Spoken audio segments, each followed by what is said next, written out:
వాక్యం చదువుకుందాం. జెఫన్యా గ్రంథము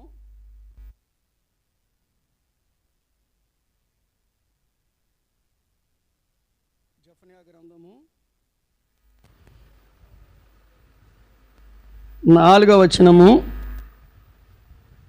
నుంచి 7వ వచనం వరకు చదువుకుందాం. జెఫన్యా గ్రంథం 1వ అధ్యాయం 4వ వచనం నుంచి 7వ వచనం వరకు. నా హస్తమును వారి మీదను యెరూషలేము నివాసులందరి మీదను చాపి బయలుదేవత యొక్క భక్తులలో శేషించిన వారిని, దానికి ప్రతిష్ఠితులకు వారిని, దాని అర్చకులను నిర్మూలము చేసేదను. మిద్దెల మీదకెక్కి ఆకాశ సమూహములకును మ్రొక్కు వారిని, యెహోవా పేరును బట్టియు బయలుదేవత తమకు రాజను దాని నామమును బట్టియు మ్రొక్కి ప్రమాణము చేయవారిని నేను నిర్మూలము చేసేదను. యెహోవాను అనుసరింపక ఆయనను విసర్జించి ఆయన యొద్ద విచారణ చేయని వారిని నేను నిర్మూలము చేసేదను. ప్రభువైన యెహోవా దినము సమీపమాయెను. ఆయన బలి ఒకటి సిద్ధపరిచి ఉన్నాడు. తాను పిలిచిన వారిని ఆయన ప్రతిష్ఠించి ఉన్నాడు. యెహోవా సన్నిధిని మౌనముగా ఉండుడి. ప్రార్థన.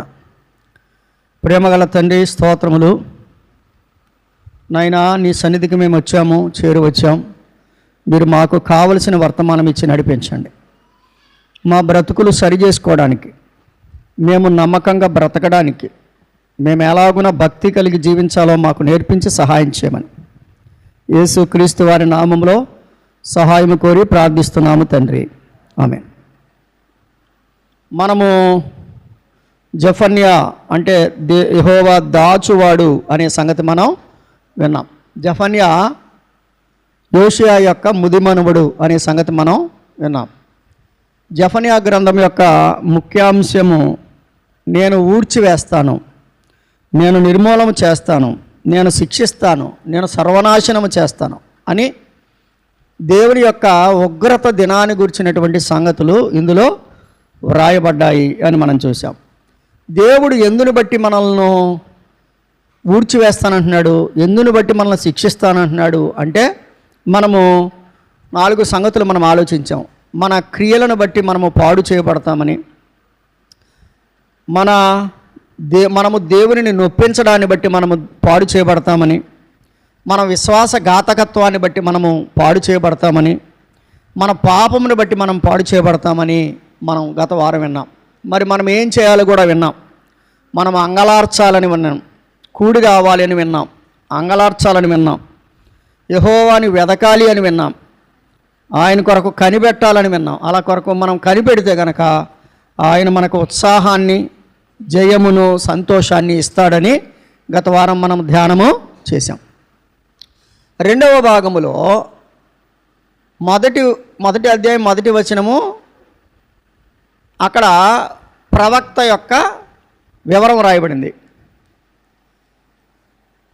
మొదటి అధ్యాయం 2 నుంచి 3 వచనాలు ప్రవక్త యొక్క ప్రవచనం రాయబడింది. ఏంటి ప్రవచనం అంటే దేవుడు రాబోతున్నాడు, యెహోవా దినము రాబోతుందనే ప్రవచనం రాయబడింది. ఆ వచ్చినప్పుడు ఏం జరుగుతుంది అనేది మనము మొదటి అధ్యాయంలో 5 పాపములు దేవుని పిల్లలు చేశారు అని గత వారం మనం సూచాయిగా చెప్పుకున్నాం. 3వ అధ్యాయంలో ఒక 5 రకాల పాపాలు చేశారని, అలాగే మొదటి అధ్యాయంలో కూడా 5 రకాలైన పాపాలు వారు చేశారని మనం గత వారం విన్నాం. ఈ మొదటి అధ్యాయంలో ఉన్న 5 విషయాలు మనం ఈ రోజున మనం కొంచెం ఆలోచన చేద్దాం. దేవుడు ఊరకనే మనల్ని నిర్మూలన చేయడు, ఊరకనే మనల్ని పాడు చేయడు, ఊరకనే మన మీద కోపాన్ని ఆయన ప్రదర్శించడు. మరి ఎందుకు దేవునికి అంత కోపం వచ్చింది అంటే, జెఫన్యా గ్రంథం 1వ అధ్యాయంలో 5 విషయాలు దేవునికి వారు దూరమయ్యారు. మొదటి విషయం మీరు మీ లేఖనాలకు తెరిచి చూడండి. 4వ వచనం 5వ వచనం. నా హస్తము యోదావారి మీదను యెరూషలేము నివాసులందరి మీదను చాపి బయలుదేవత యొక్క భక్తులలో శేషించిన వారిని, దానికి ప్రతిష్ఠితులకు వారిని, దాని అర్చకులను నిర్మూలము చేసేదను. ఇక్కడ దేవునికి కోపము రప్పించిన మొదటి కారణం ఏంటంటే బయలుదేవత ఆరాధన. తర్వాత వచనం కూడా చదవండి, 5వ వచనం. మిద్దెల మీదకి ఎక్కి, అంటే మిద్దెల మీదకి ఎక్కడం అంటే ఏంటి? ఇంటి పైకి రూఫ్ మీదకి ఎక్కి, బిల్డింగ్ పైకి ఎక్కి ఆకాశ సమూహములకు మ్రొక్కువారిని మెట్టి. ఏమంటే దేనికి మొక్కుతున్నారు? ఇక్కడ 3 సంగతులు చెప్తాను, గుర్తుపెట్టుకోండి. 1, క్లియర్గా బయలుదేవతను మొక్కుతున్నారు. 2, ఆకాశ సమూహాన్ని మొక్కుతున్నారు. 3వది ఏంటంటే దేవుడి పేరు వాడుతున్నారు, బయలుదేవుడి పేరు వాడుతున్నారు. దానికేనండి, దేనికి అదే ఉండాలండి. అబ్బా లోకం చూడొద్దు అంటే ఇది కుడి చేయండి, ఇది ఎడం చేయండి, ఈ కబుర్లన్నీ చెప్తూ ఉంటాం మనం. ఇశ్రాయేలీలు చేసింది కూడా అదే. వాళ్ళు దేవుడి పేరు వాడుకుంటున్నారు, చెప్పండి ఎవరు? బయలు పేరు వాడుకుంటున్నారు. చూడండి 5వ వచనంలో ఏముంది? యెహోవా పేరును బట్టి బయలుదేవత తమకు రాజను దాని నామమును బట్టి మ్రొక్కి. ఎవరికి మొక్కుతున్నారు వీళ్ళు? బయలుదేవతకి మొక్కుతున్నారు, చెప్పండి. యెహోవాకి మొక్కుతున్నారు. కానీ యెహోవా కంటే బయలుదేవతే తమకు రాజు అని వారు భావించుకుంటున్నారు. అది మొక్కడం ఇద్దరికే మొక్కుతున్నారు. బయలుదేవత తమకు రాజు అని. ఇప్పుడు ఒకసారి గమనించండి, అసలు మనకు రాజు ఎవరు? ఇదిగో మీ రాజు ఏ తెంచుచున్నాడు, మీ తలలేతుడి సమీపమాయే మీ విడుదల ధైర్యమునందుడి, సమీపమాయే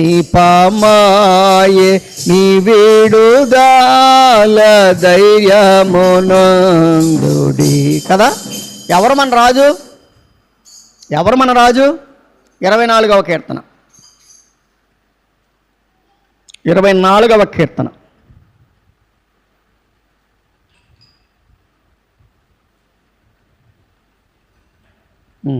గుమ్మములారా, 7వ వచనం చదువుతారు చూడండి. గుమ్మములారా మీ తలలు పైకెత్తుకునుడి, మహిమ గల రాజు ప్రవేశించినట్లు పురాతనమైన తలుపులారా మిమ్మల్ని మళ్ళీ లేవనెత్తుకునుడి. విన్నారా? మహిమ గల ఈ రాజు ఎవడు?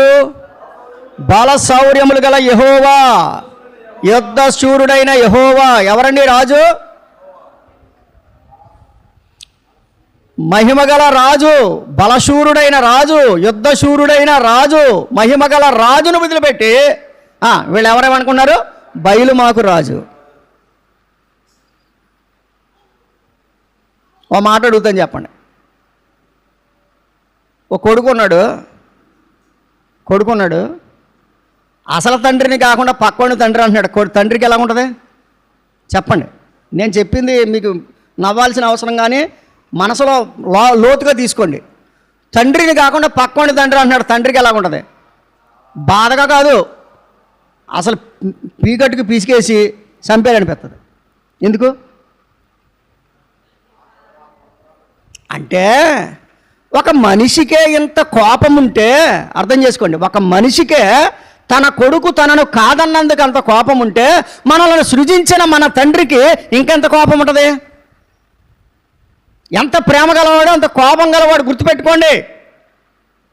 ఇక్కడ వీళ్ళు ఏం చేస్తున్నారు? అవసరమైతే ఇది వాడుకుంటున్నారు, అవసరమైతే అది వాడుకుంటున్నారు. యెహోవాను బట్టి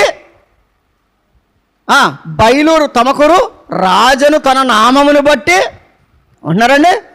ఎన్ని నామాలు వాడుకుంటున్నారు వీళ్ళు? 2 నామాలు. కాబట్టి గుర్తుపెట్టుకోండి.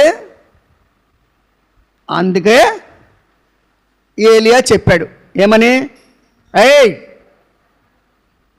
ఏదో ఒకటి ఏర్పాటు చేసుకోండి.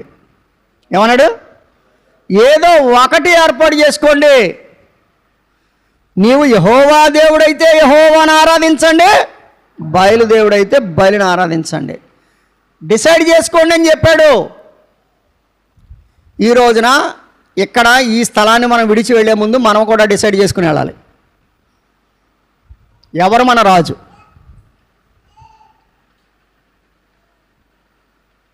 మికా గ్రంథంలో కానీ మత్తయి సువార్తలో కానీ నీ రాజు భారవాహకపు పిల్లనెక్కి కదా.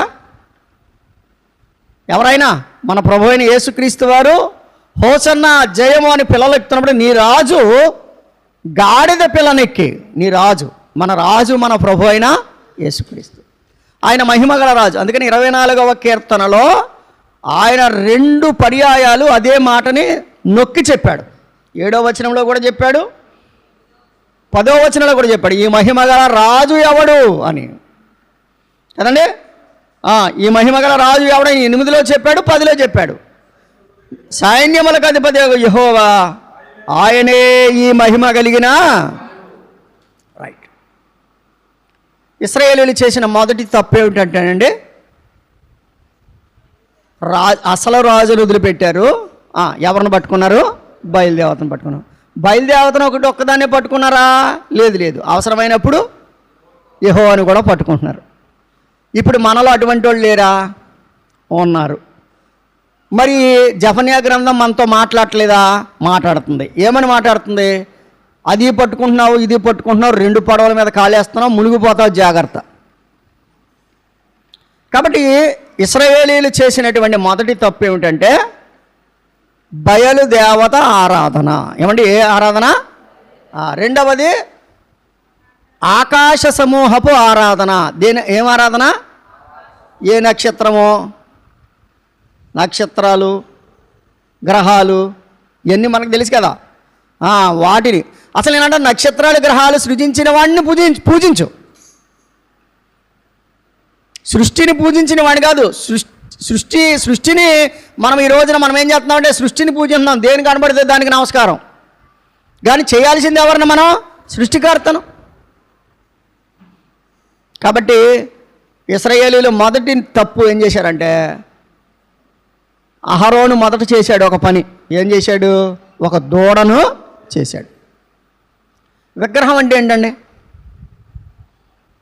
విగ్రహం అంటే ఏంటంటే బైబిల్ గ్రంథంలో చాలా సంగతులు ఉన్నాయి, కానీ ఒక్క మాట మీ జ్ఞాపకానికి తెస్తాను. మీకా గ్రంథము 5వ అధ్యాయం. మీకా గ్రంథము 5వ అధ్యాయం 13వ వచనం చదువుదాం, చూడండి.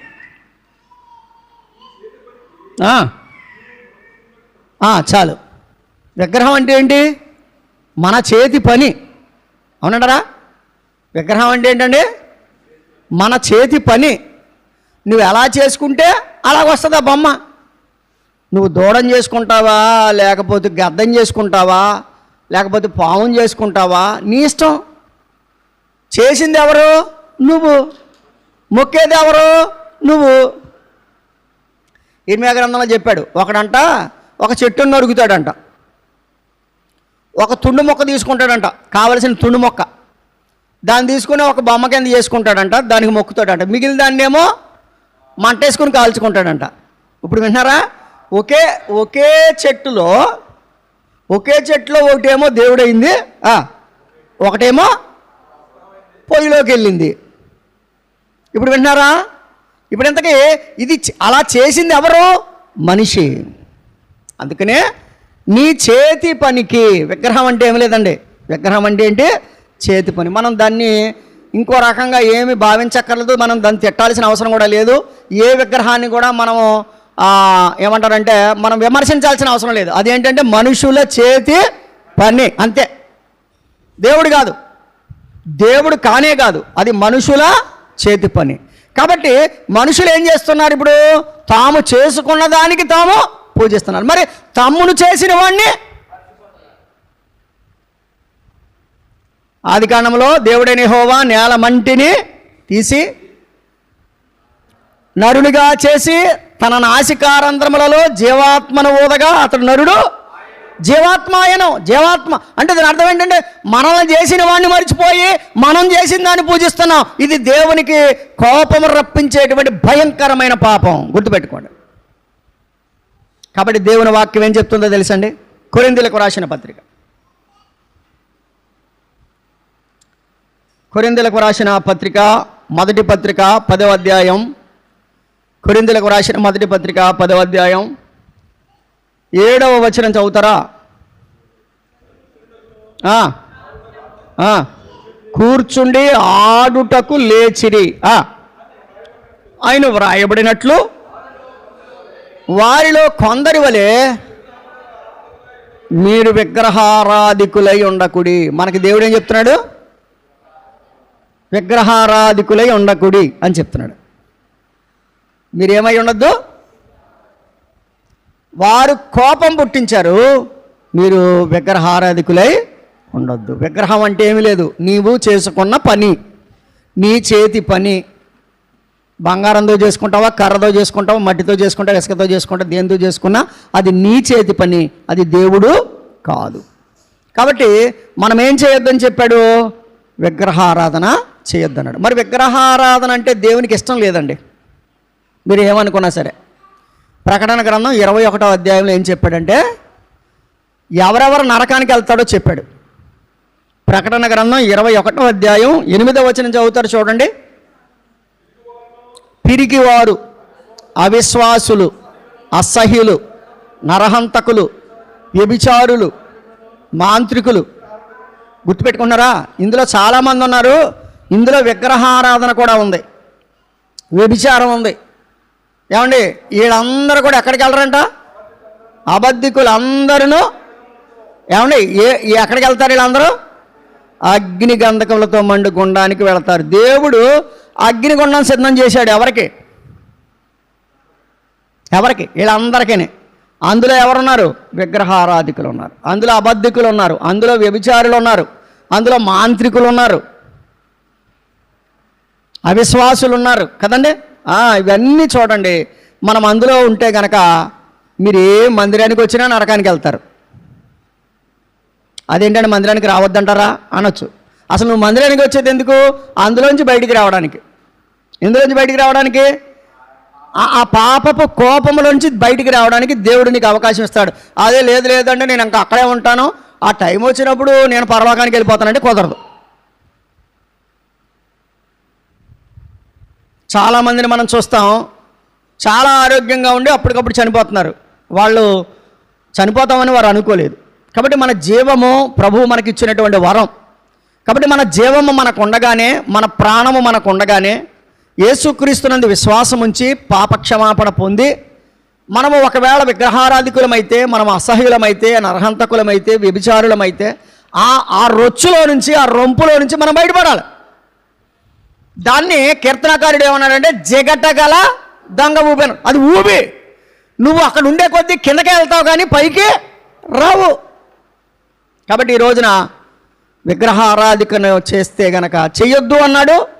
ఒకవేళ నేను చేస్తానంటే కనుక నీకు అగ్నిగుండం సిద్ధంగా ఉందని చెప్పాడు. కాబట్టి అగ్నిగుండానికి వెళ్తావా లేకపోతే విగ్రహారాధన మానేస్తావా నిర్ణయించుకో. కాబట్టి జెఫన్యా గ్రంథంలో వారు చేసిన మొదటి పని విగ్రహారాధన. ఇక రెండవది చూడండి, 6వ వచనం. యెహోవాను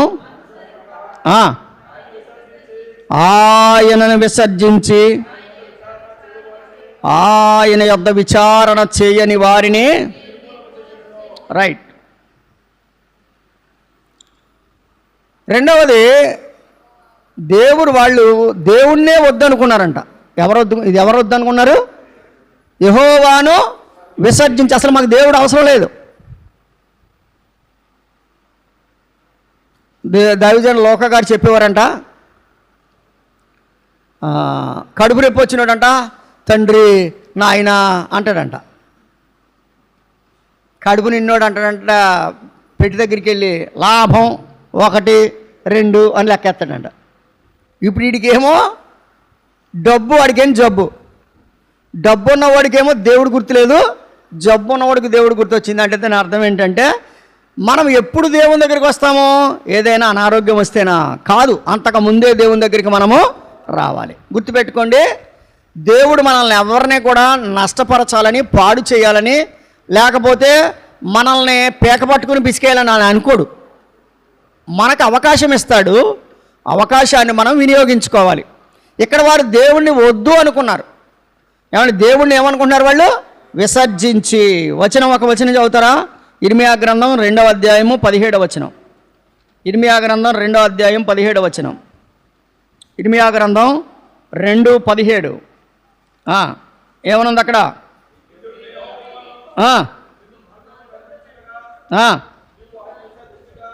నీ దేవుడైన యెహోవా నిన్ను మార్గములో నడిపించుచుండగా నీవు ఆయనను విసర్జించుట వలన నీకు నీవే బాధ కలుగు చేసుకుంటే, దేవుడు పక్క నుంచి నిన్ను నడిపిస్తున్నాడు.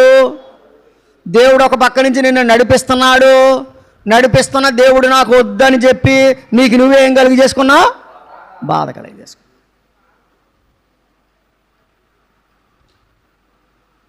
ఆ మాట ఎంత భయంకరంగా ఉందో చూడండి. నడిపిస్తున్న దేవుణ్ణి వద్దని విసర్జించి ఎవరు కలుగ చేసుకున్నారు బాధ? ఎవరికే? దేవుడికా నీకా? కొంతమంది అనుకుంటున్నారు మందిరానికి రాకపోతే దేవుడికే బాధ అనుకుంటున్నారు. కాదు కాదు కాదు, దేవునికి ఏమి అంటే ఆయన నిన్ను రక్షించాడు కాబట్టి మనసులో బాధపడతాడు, కానీ నష్టం ఎక్కువ ఎవరికే తెలుసా? నీకే. కాబట్టి యెహోవా నిన్ను మార్గంలో నడిపించుచుండగా నీవు ఆయనను విసర్జించుట వలన నీకు నీవే ఈ బాధను. ఇశ్రాయేలీలు అంటండి దేవుడు మాకు వద్దనే తీర్మానం చేసుకున్నారంట. హోషేయ గ్రంథం 11వ అధ్యాయం 7వ వచనం. 11:7 హోషేయ గ్రంథం 11వ అధ్యాయం 7వ వచనం. నన్ను విసర్జించవలెనని ఆగండి. ఏ తీర్మానం? అనుసరించాలని విసర్జించాలనా? మరి ఇది విసర్జించాలని తీర్మానం చేసుకున్నప్పుడు దేవుడికి కోపం రాదా?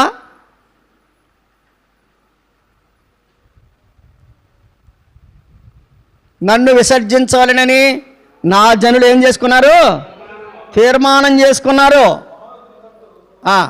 మహోన్నతుని తోటి చూడకూడదని,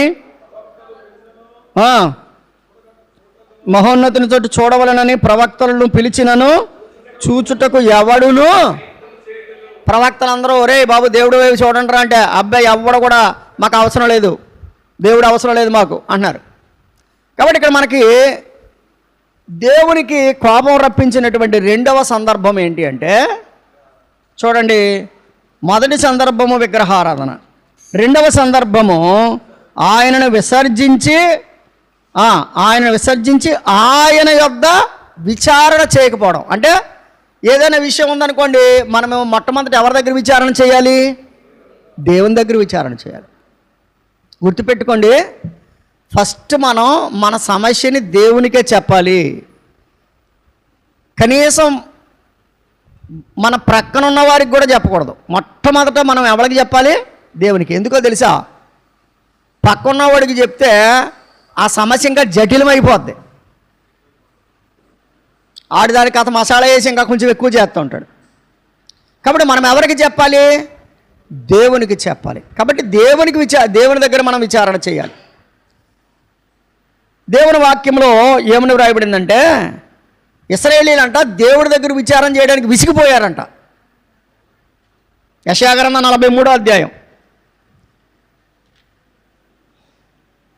యెషయా గ్రంథం 43వ అధ్యాయం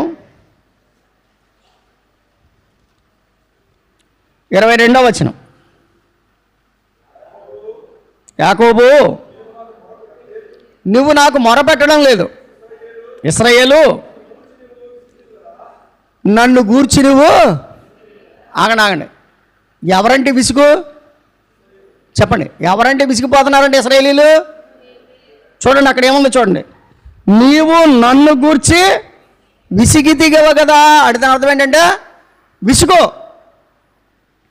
మీరు బాధపడిన ఒక సంగతి చెప్తాను.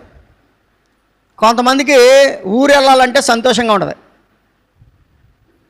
పెళ్ళికి వెళ్ళాలంటే సంతోషంగా ఉంటుంది, ఫంక్షన్కి వెళ్ళాలంటే సంతోషంగా ఉంటుంది, మందిరానికి రావాలంటే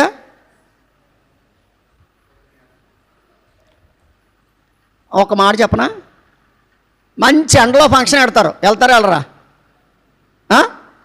కారుచుకుంటా వెళ్ళి ఇలాగ అనుకుంటా అయినా సరే అవుతారు. అదే ఎండలో మందిరానికి రావాలంటే ఏమనుకుంటారు, అసలు పని పాట ఉంది వీళ్ళకే, ఇంత ఎండలో మీటింగ్ పెట్టాలా అంటారు కదా. ఇప్పుడు ఎందుకు విసిగిపోతున్నాం మనం చెప్పండి, దేనికి విసిగిపోతున్నాం మనం? ఇదిగో నాకు నేను చెప్పుకుంటున్నాను, మీకు మీ హృదయంతో చెప్పుకోండి. మీరు దేనికి విసిగిపోతున్నారు? ఎవరైనా ఒక 5 నిమిషాలు ఎక్కువ ప్రార్థన చేస్తే విసిగిపోతాం, ఎవరైనా కొంత 2 ఎక్కువ స్తుతులు చెల్లింతే విసిగిపోతాం. ఏంటో విసుగు? దేనికి విసుగు? సడన్గా ఈ లోకాన్ని విడిచిపెట్టేయాలి. అప్పుడు ఏమైపోతాం? మన పరిస్థితి ఏమైపోద్ది? ఇశ్రాయేలీలు అటండి దేవుని గూర్చే విసిగిపోయారట. మరి దేవునికి కోపం రాదా? కాబట్టి మనం ఏం చేయాలంటే, ఒకటి దేవుణ్ణి అనుసరించడం మానేశారు, అక్కడ మనం చూస్తుంది.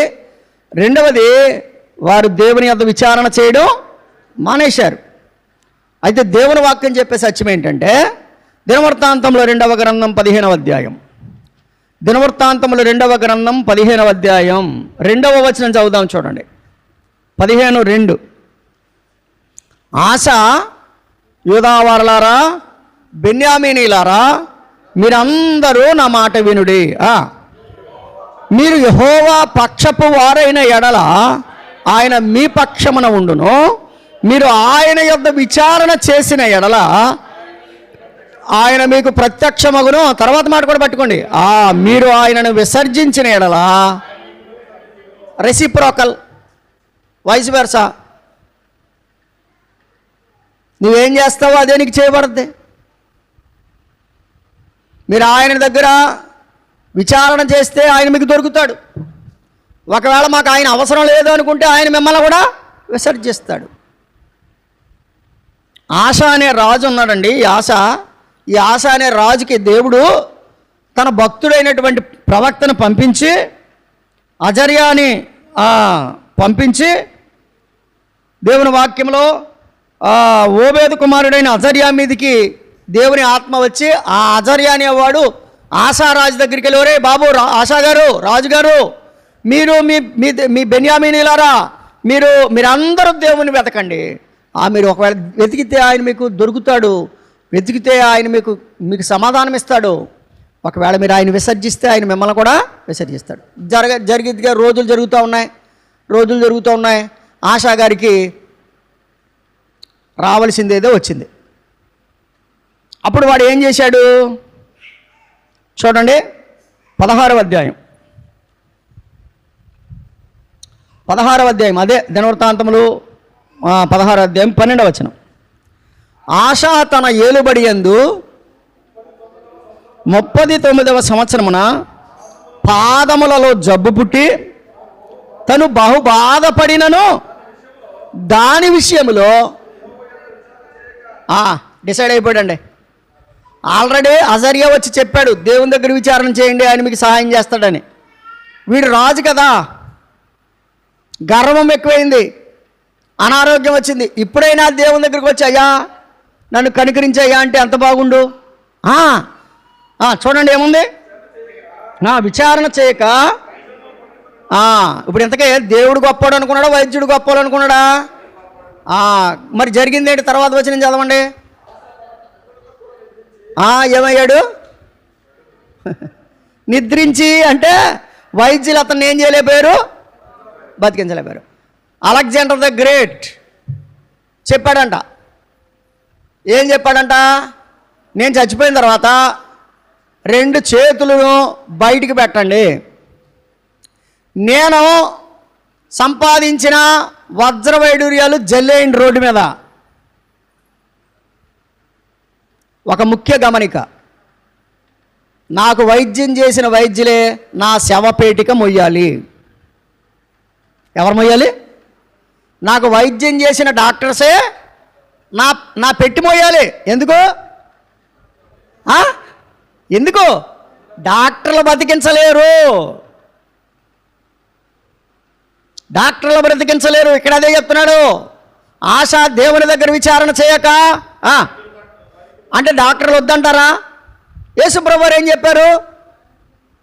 ఆరోగ్యం గల వారికి అంటే వైద్యులు అవసరమే, వైద్యులు అవసరం లేదని దేవుని వాక్యం చెప్పలేదు. వైద్యులు అవసరమే, కానీ వైద్యుల కంటే ఎవరి మీద ఆధారపడాలి? మనం దేవుని మీద ఆధారపడాలి. ఎందుకంటే దేవుడు సహాయం చేస్తే ఆ వైద్యుడికి మంచి ఆలోచన వస్తుంది. ఆ వైద్యుడు తగినటువంటి మంచి ట్రీట్మెంట్ దేవుడు మనకి చేస్తాడు. అంతేగాని నీవు దేవుడు వద్దనుకుంటే ఎంత నష్టపోతావు?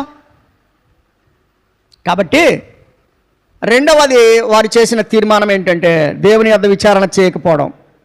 కాబట్టి కీర్తన గ్రంథం 34:4 మనం చదువుకున్నాం. మరలా చదువుదాం. కీర్తన 34:4. కీర్తన 34:4.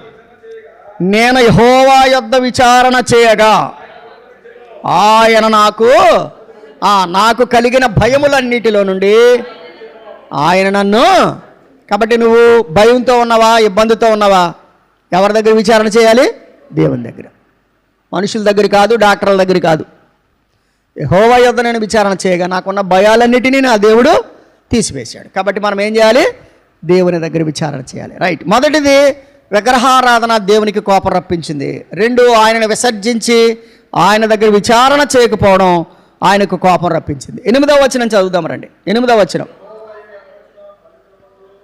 యెహోవా సెలవిచ్చిన బలిదినమందు అధిపతులను రాజకుమారులను, అక్కడి నుంచి పట్టుకోండి అందరూ, మీ మనసు అక్కడ పెట్టాలి. అన్య జనుల వలె వస్త్రములు వేసుకుని వారిని నేను. రైట్. దేవునికి కోపం రప్పించింది ఏంటి అంటే, ఇప్పుడు మనం ఆరాధనలో విన్నాం ఏంటి? There is a dress code. There is a dress code for our priest. ప్రీస్ట్కి హై ప్రీస్ట్కి తేడా ఉంటుంది. అంటే యాజకులు, ప్రధాన యాజకులు అందరికీ అంగీలు ఉంటాయి, కానీ ప్రధాన యాజకుడికి బ్రెస్ట్ ప్లేట్ ఉంటుంది. ఆ బ్రెస్ట్ ప్లేట్ మీద 12 రత్నాలు ఉంటాయి. 12 రత్నాలు కలిసి 12 ఇశ్రాయేలు గోత్రాల పేర్లు ఉంటాయి. అలాగే ఊరీము, తుమ్మీము ఉంటుంది, ఏఫోదు ఉంటుంది, పాగా ఉంటుంది. ఇవన్నీ కూడా యాజకునికి ఉండేటువంటి వస్త్రధారణ. సరే, ఇప్పుడు వీళ్ళు దేవునికి బలి అర్పించేటప్పుడు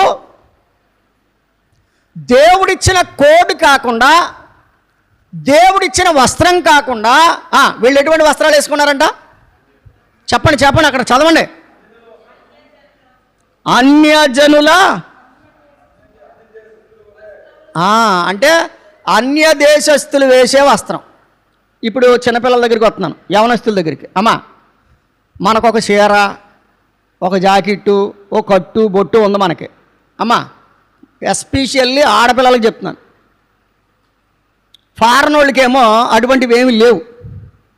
వాళ్ళు మోకాళ్ళు పైకి కడతారు అవసరమైతే, లేకపోతే జబ్బలంతా చింపేసుకుని కట్టుకుంటారు.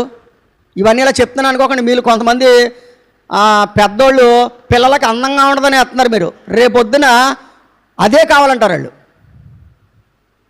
ఏ వస్త్రధారణ?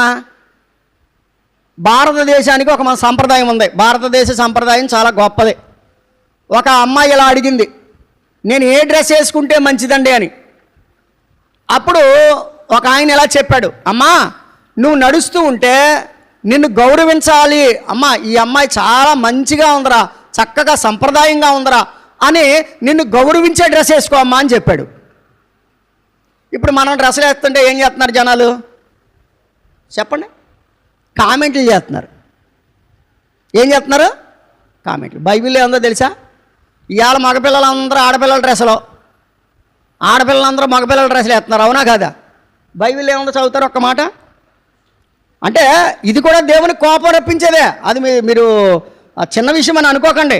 దేవుని వాక్యం ఏముందంటే ద్వితీయోపదేశకాండం 22వ అధ్యాయం 5వ వచనం. ద్వితీయోపదేశకాండం 22:5.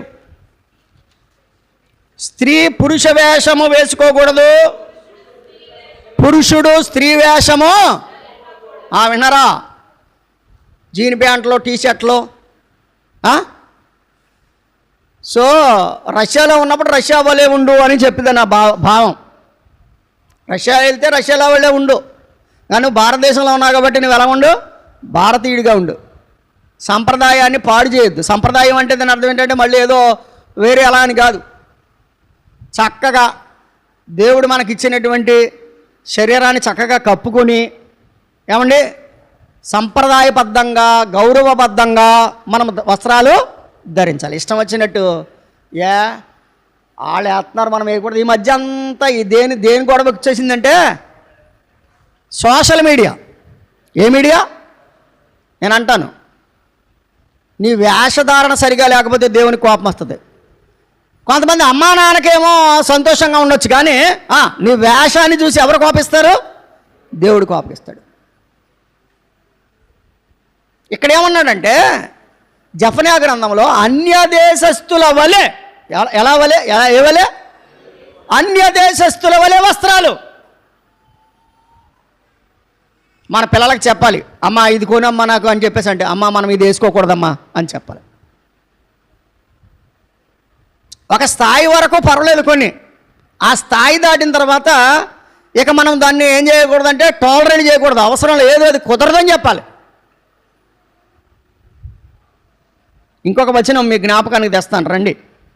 లేఖనాల ప్రకారం లేవియాకాండం 18వ అధ్యాయం 30వ వచనములో ఏమనుందంటే, లేవియాకాండం 18:30లో అన్య దేశస్థులు అని ఉంది కదా, ఇక్కడ 18:30 చదవండి ఒకసారి. కాబట్టి మీకంటే ముందుగా ఉన్నవారు, అంటే మీరు ఏ దేశంలో అయితే ఉన్నారో ఆ దేశంలో మీకంటే ముందుగా ఉన్నవారు అనుసరించిన ఆ హేయమైన ఆచారములలో దేనినైనను అనుసరించుట వలన అపవిత్రత కలుగు చేసుకొనకుండునట్లు నేను మీకు విధించిన విధిని అనుసరించి నడుచుకున్నాను. అంటే నా విధుల ప్రకారంగా నడుచుకోవాలి, కానీ ఎవరో ఆచరించిన ఆచారాల ప్రకారంగా మీరు నడవవద్దు.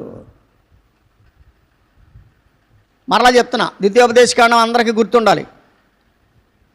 స్త్రీ పురుష వేషము వేసుకోకూడదు, పురుషుడు స్త్రీ వేషం వేసుకోకూడదు. ఈ మధ్య కొంతమంది అబ్బాయిలు ముళ్ళు కడుతున్నారు.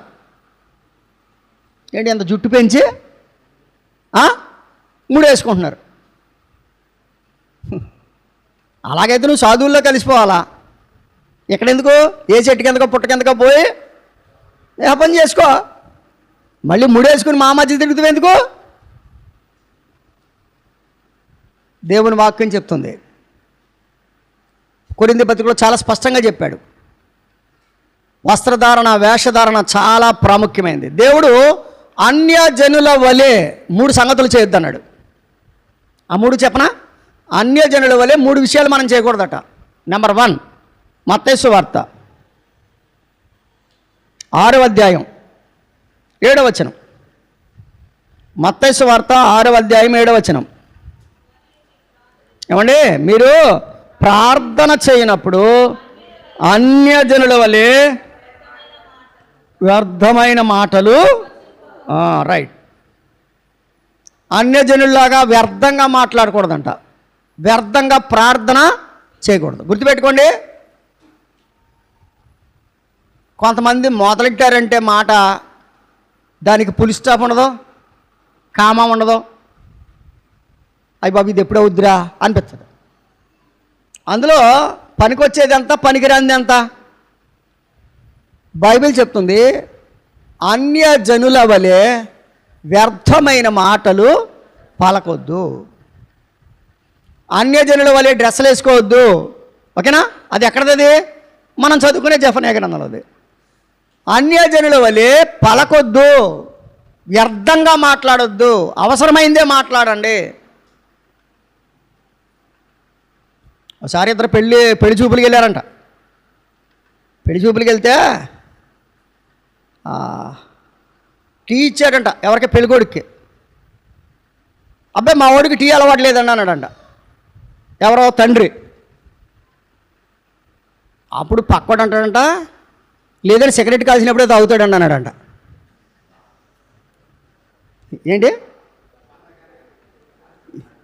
పక్కోడు ఏం చెప్పాడు? టీ అలవాటు లేదనేమో తండ్రి చెప్పాడు, పక్కన తీసుకెళ్ళినాడు ఏం చెప్పాడు, సిగరెట్ కాల్చినప్పుడే టీ తాగుతాడు అన్నాడంట. అప్పుడు ఎంతకే ఇప్పుడు ఆడు కరెక్ట్గా మాట్లాడినట్టే వ్యర్థంగా మాట్లాడినట్ట? ఆడిని ఎవడైనా అడిగాడా? చెప్పండి, ఆడిని ఎవడైనా అడిగాడా? అడగలేదు. అడక్క వాడేం చేశాడు?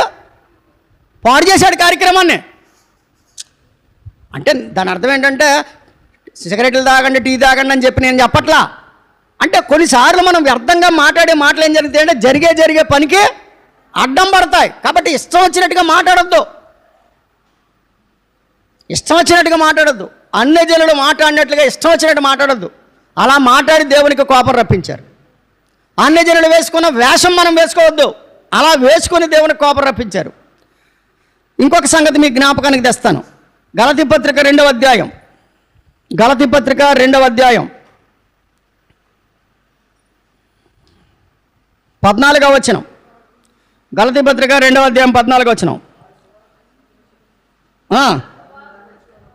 వారు సువార్త సత్యము చొప్పున క్రమముగా నడుచుకొనకపోవుట నేను చూసినప్పుడు అందరి ఎదుట కేఫాతో నేను చెప్పినదేమనగా, నీవు యూదుడవయ్యుండి యూదుల వలె కాక అన్యజనుల వలె ప్రవర్తించుచుండగా. రైట్. 1, అన్యజనుల వలె మాట్లాడొద్దు. 2, అన్యజనుల వలె ప్రవర్తించొద్దు. మన ప్రవర్తన జాగ్రత్తగా ఉండాలి. ఎస్తేరు గ్రంథంలో ఒక మాట ఉంది, నీ రాజ్యములో ఒక జనము కలదు, వారి క్రియలు మిగిలిన వారందరికీ ప్రత్యేకంగా ఉన్నాయి. అంటే దాని అర్థం ఏంటంటే వాళ్ళు ప్రత్యేకంగా ఉంటారు. వాళ్ళందరిలాగా మొక్కరు, వాళ్ళందరిలాగా డ్యాన్సులు వేయరు, వాళ్ళందరిలాగా చేయరు. వారి భక్తి వేరు, వారి విధానం వేరు. కాబట్టి అన్యజనుల వలె డ్రెస్సులు వేయొద్దు, అన్యజనుల వలె మాట్లాడొద్దు, అన్యజనుల వలె ప్రవర్తించొద్దు.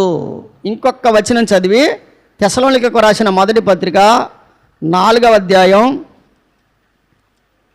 తెస్సలోనికీయులకు రాసిన మొదటి పత్రిక 4వ అధ్యాయం 4-5 వచనాలు. మీలో ప్రతివాడును దేవుని ఎరగని అన్యజనుల వలె కామాభిలాష యందు కాక పరిశుద్ధత యందును ఘనత యందును తన ఘటమును ఎట్లు కాపాడుకొనవలెనో అది ఎరిగి ఉండుటయే దేవుని చిత్తము. అంటే మన ఘటమును పరిశుద్ధంగా కాపాడుకోవాలంట. అందుకనే మనం అన్యజనుల వలె జీవించొద్దు. అన్యజనులు ఏం చేస్తారు?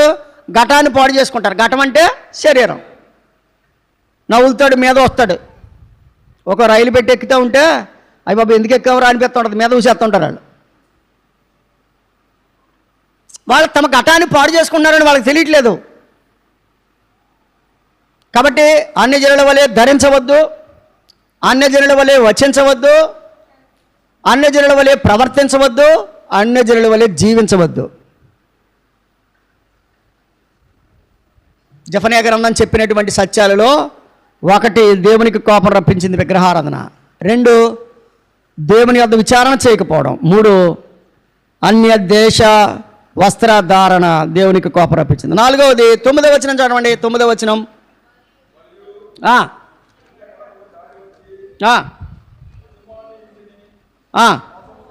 మోసముతోను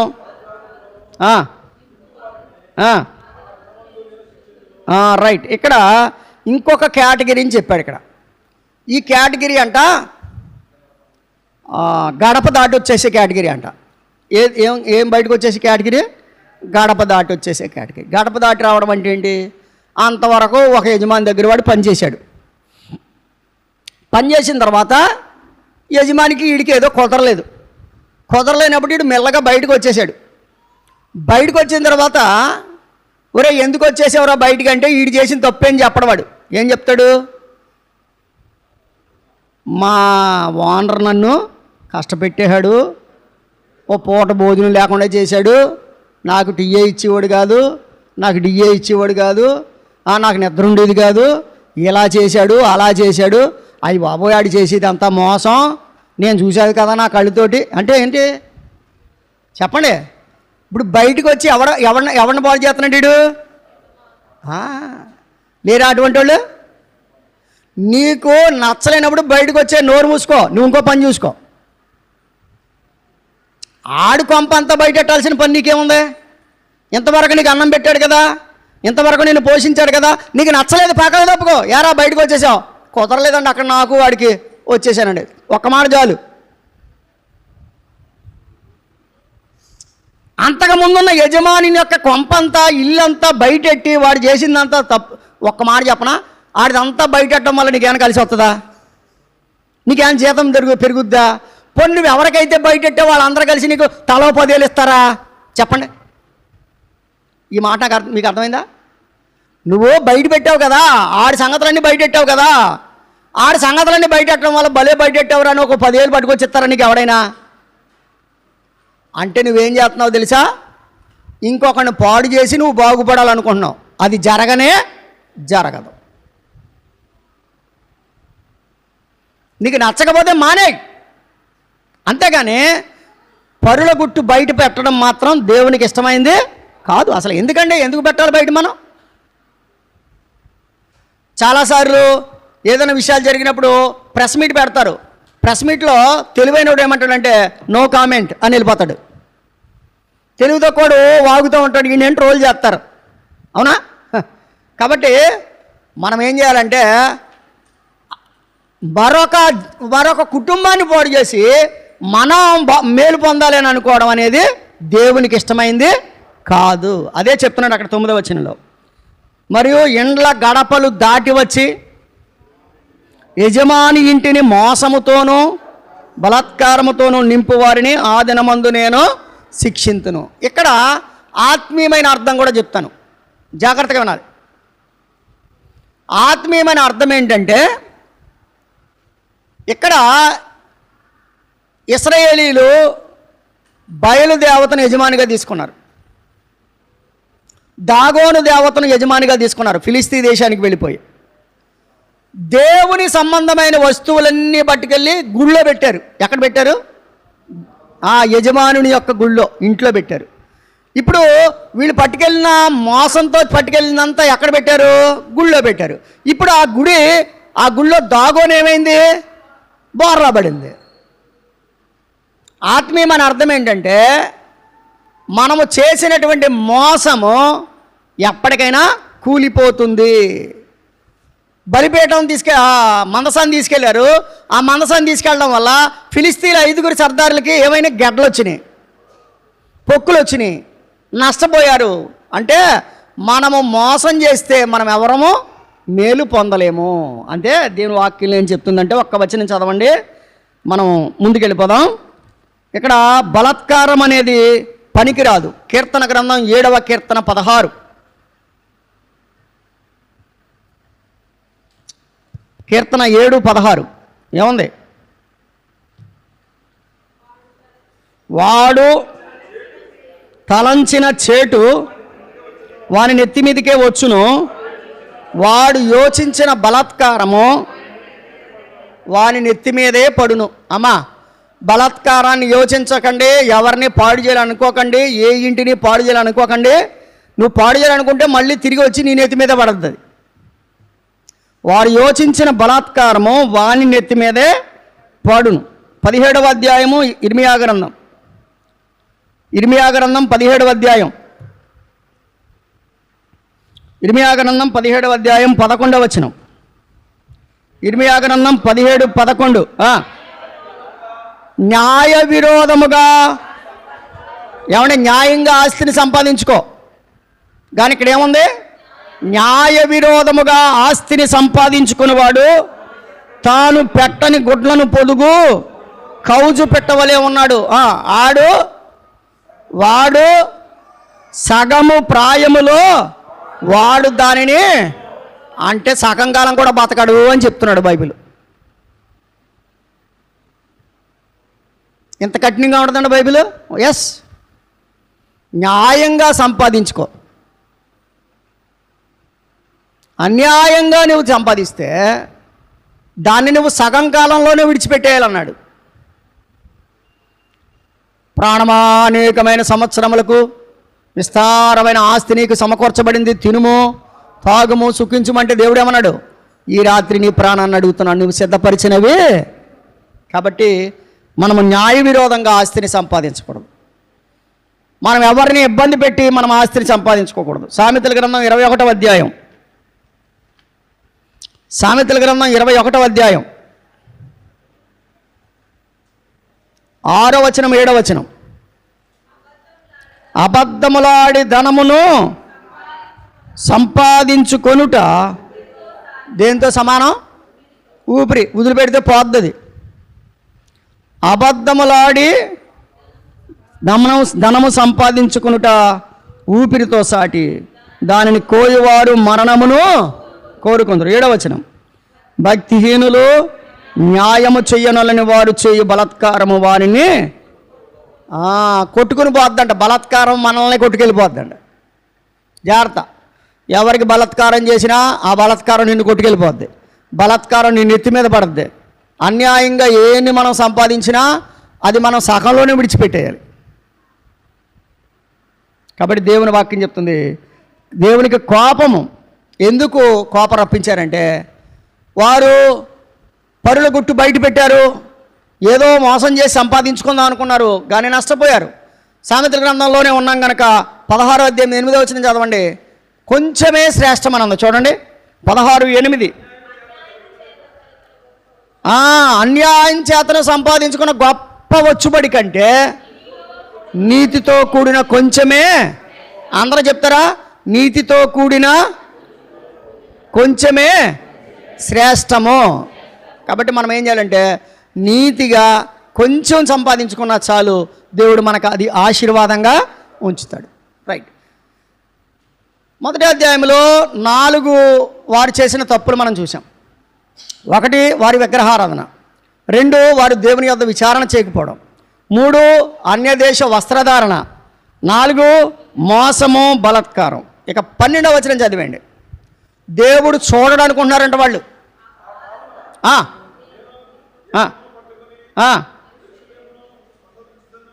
యెరూషలేమును నేను పరిశోధిస్తాను, మడ్డి మీద నిలిచిన ద్రాక్షరసం వంటి వారై యెహోవా మేలైనను కీడైనను చేయువాడు కాడని. ఆగండి. మనుషులు ఏమనుకుంటున్నారంట? దేవుడు ఏం చేస్తాడరా, దేవుడు మేలు చేయడు కీడు చేయడు. వీళ్ళంతా మనసులో అనుకుంటున్నారంట. అంటే దాని అర్థం ఏంటి? దేవుడు తీర్పు తీర్చాడు, దేవుడు మేలు చేయడు కీడు చేయడు. అసలు దేవుడికి ఏం తెలుసు? ఇది 5వ పాపం. కానీ దేవుని వాక్యం ఏం చెప్తుందో తెలుసండి? ఆయనకి అన్నీ తెలుసు. మనుషులేమో దేవునికి తెలియదు అనుకుంటున్నారు. దేవుని వాక్యం ఏమంటుంది? అన్నీ తెలుసు. కీర్తన గ్రంథం 10:4లో ఉంది, దుష్టులు పొగరెక్కి. చదువుతారా? కీర్తన 10:4. దుష్టులు పొగరెక్కి యెహోవా విచారణ చెయ్యడని. పొగరెక్కిపోయి దేవుడు ఏం చేయడు, ఏమి చూడ్డు అనుకుంటున్నారంట. కానీ దేవుని వాక్యం ఏం చెప్తుందంటే, ఆయన విచారణ చేస్తాడు. ప్రసంగి గ్రంథం 11:9. ప్రసంగి గ్రంథం 11:9 ఏమన్నాడు?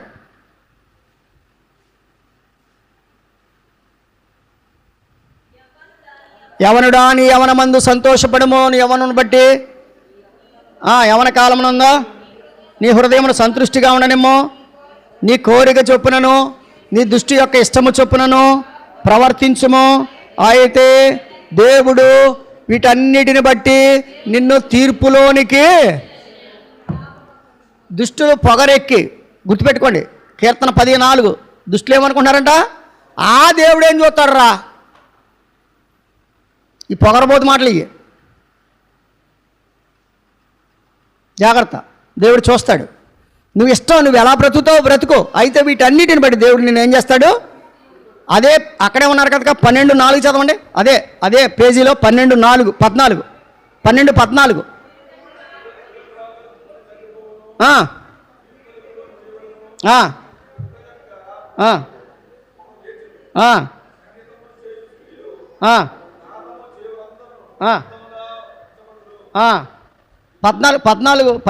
చదువుతున్నారా? దేవుడు ప్రతి అంశమును గూర్చి దేవుడు విమర్శ చేయునప్పుడు దేవుడు ఏం చేస్తాడంటే ఆయన ప్రతి అంశాన్ని గురించి ఏం చేస్తాడు? ఆయన విమర్శ చేస్తాడు. నేను ముగిస్తున్నానండి. జెఫన్యా గ్రంథం అన్నాడు, నాశనం చేస్తాను, ఊడ్చేస్తాను, తుడిచేస్తాను అని ఎందుకన్నాడు తెలుసా? 1వ అధ్యాయంలో 5 సంగతులు చెప్పాడు. నెంబర్ 1, వాళ్ళు విగ్రహారాధన. నెంబర్ 2, దేవుని యొద్ద విచారణ చేయకపోవడం. నెంబర్ 3 ఏమండి, అన్యజనుల వస్త్రధారణ, అంటే అన్యజనుల వలె ప్రవర్తించడం, వేషాలు వేయడం, అది దేవునికి ఇష్టం లేదు. 4, మోసము బలత్కారం ఆయనకి ఇష్టం లేదు. 5, ఏమండి, తీర్పు తీర్చడండి దేవుడికి ఏం తెలుసండి అని అనుకుని విర్రవీగి మాట్లాడుతున్నారు. అందువల్ల ఏమన్నాడు తెలుసా? నేను ప్రతి అంశాన్ని తీర్పులోనికి తెస్తాను. అమ్మా ఒక మాట, తీర్పు ఉంది, మనం చేసిన ప్రతిదానికి తీర్పు ఉంది. కాబట్టి ఇప్పుడు మనం ఏం చేయాలంటే మన పాపాలను మనం ఒప్పుకుంటే నమ్మదగిన దేవుడు తీర్పులోనికి రాక మరణములో నుండి జీవంలోనికి మనల్ని దాటింపచేస్తాడు. తల్ల వంచి కళ్ళు మూసుకొని, నాయన నాకున్న పాపాలన్నీ, నేను ఎలా ఉన్నానో, నా విగ్రహారాధన పరిస్థితి ఏంటి, నా పరిస్థితి ఏంటి, ఒక్కసారి నన్ను పరిశీలించు నాయన, నన్ను క్షమించు నాయన అని అడిగితే ప్రభు సహాయం చేస్తాడు. అందరూ తల్ల వంచండి, కళ్ళు మూయండి. మరలా 3వ అధ్యాయంలో మరొక 5 విషయాలు ఉన్నాయి, తర్వాత ఆలోచన చేద్దాం, ప్రార్థన చేద్దాం. కనికరమ గల తండ్రి, స్తోత్రములు. నీకు కోపం పుట్టించేవారిగా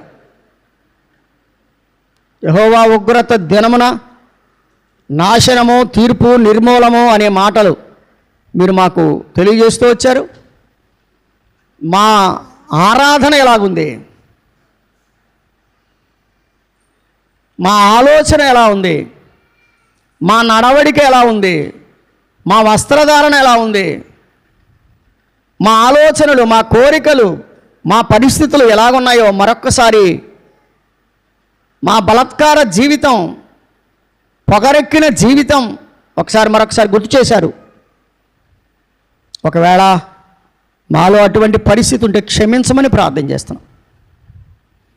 తీర్పులోనికి రాక మరణములో నుండి జీవంలోనికి దాటింపు చేయమని యేసుక్రీస్తు ప్రభు వారి శ్రేష్టమైన నామములో ప్రార్థించి వేడుకొనిచున్నాము తండ్రి. ఆమేన్. అందరికీ వందనాలండి.